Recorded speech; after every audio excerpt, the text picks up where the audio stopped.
ब्रह्मा कौन है, उसका स्वरूप कैसा है? अगर हमें ब्रह्मा की शक्ति का एहसास हो तो कैसे पता लगाएं कि यही ब्रह्मा है? नमस्कार मित्रों, स्वागत है आप सभी का आपके अपने YouTube चैनल देवदर्शन टीवी में। आज हम आपको बताने वाले हैं कि ब्रह्म कौन है तथा उसका स्वरूप कैसा है। मित्रों, ब्रह्म वो है जो समस्त चराचर में समाया हुआ है। उस ब्रह्म की व्याख्या करना अत्यंत कठिन है। ब्रह्म का न तो कोई आकार है, न ही कोई स्वरूप है, वो तो निराकार है। वह न तो जन्म लेता है और न ही उसकी मृत्यु होती है, वो अजर अमर अविनाशी है। मित्रों, ब्रह्म कभी भी अवतार नहीं लेता है, बल्कि उनकी शक्तियां इस धरती पर अवतरित होती हैं। जब जब इस धरती पर अधर्म और अन्याय होता है तथा धरती पापियों के बोझ से दब जाती है, तब तब उस ब्रह्म की शक्तियां अवतार लेकर पापियों का सर्वनाश करती है तथा धर्म की स्थापना करती है।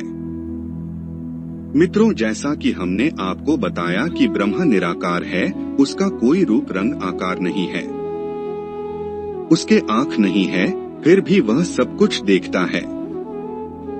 कान नहीं है, फिर भी सब कुछ सुनता है। पैर नहीं है, फिर भी वह चलता है। ब्रह्म अजर अमर अविनाशी है, जिसका कोई आदि अंत नहीं है।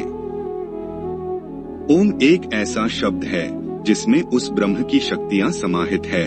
हमें सदैव ओम शब्द का उच्चारण करना चाहिए।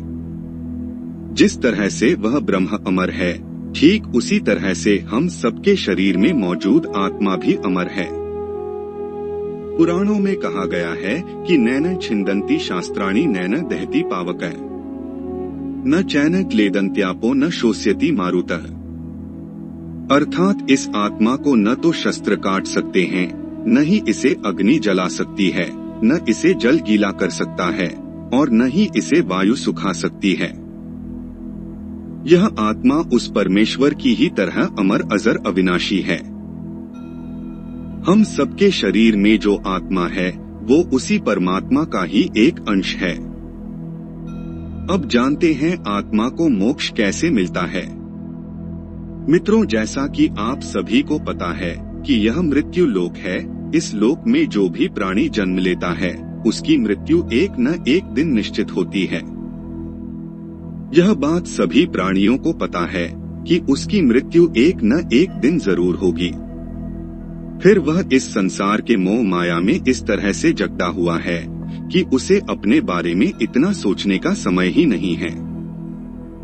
ये संसार माया का एक बाजार है।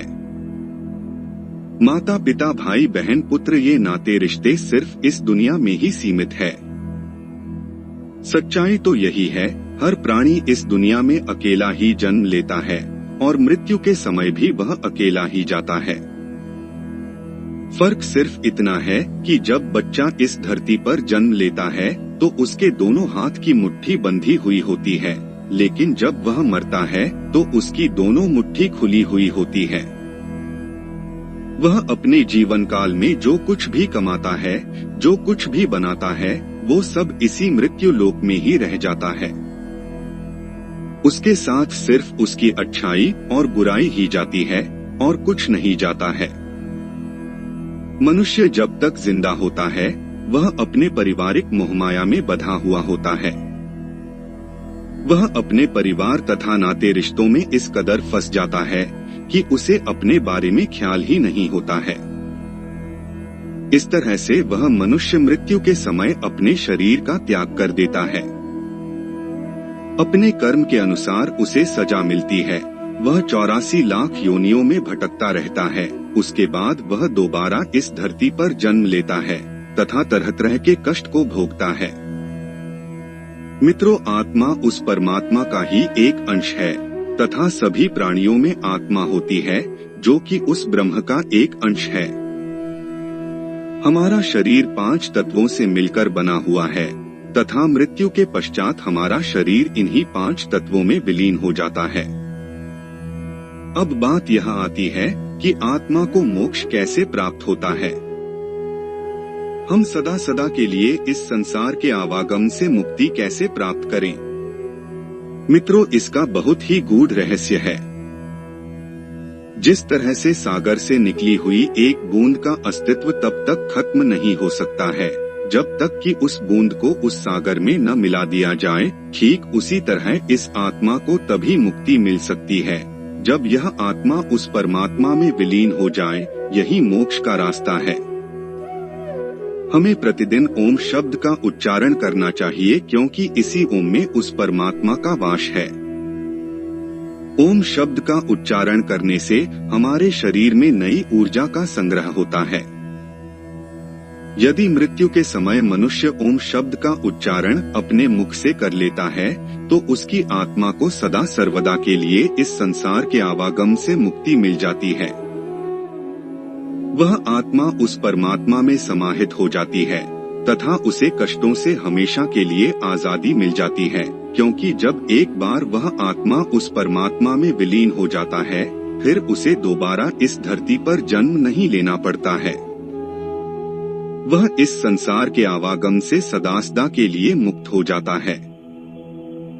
इसीलिए हमें प्रतिदिन ओम शब्द का उच्चारण अवश्य करना चाहिए। मानव जाति तथा इस संसार में समस्त प्राणियों की सेवा ही उस परमात्मा की असली सेवा है, क्योंकि आत्मा तो सभी प्राणियों में होती है और वही आत्मा उस परमात्मा का एक अंश है। इसीलिए हमें हमेशा भूखे को भोजन तथा प्यासे को पानी पिलाना चाहिए, फिर चाहे वह मनुष्य हो या फिर कोई जानवर। हमें सभी प्राणियों में उस परमात्मा का दर्शन करना चाहिए, क्योंकि वह समस्त चराचर में विद्यमान है। मित्रों, आज की वीडियो में इतना ही। उम्मीद करते हैं आपको अपने प्रश्नों के जवाब मिल गए होंगे। अगर यह वीडियो पसंद आई है तो इसे लाइक और शेयर जरूर कीजिएगा। अगर आपने हमारे चैनल को सब्सक्राइब नहीं किया तो कर दीजिए। इस वीडियो को अंत तक देखने के लिए आपका बहुत बहुत शुक्रिया। मिलते हैं एक अन्य खास जानकारी के साथ, तब तक के लिए जय श्री राम।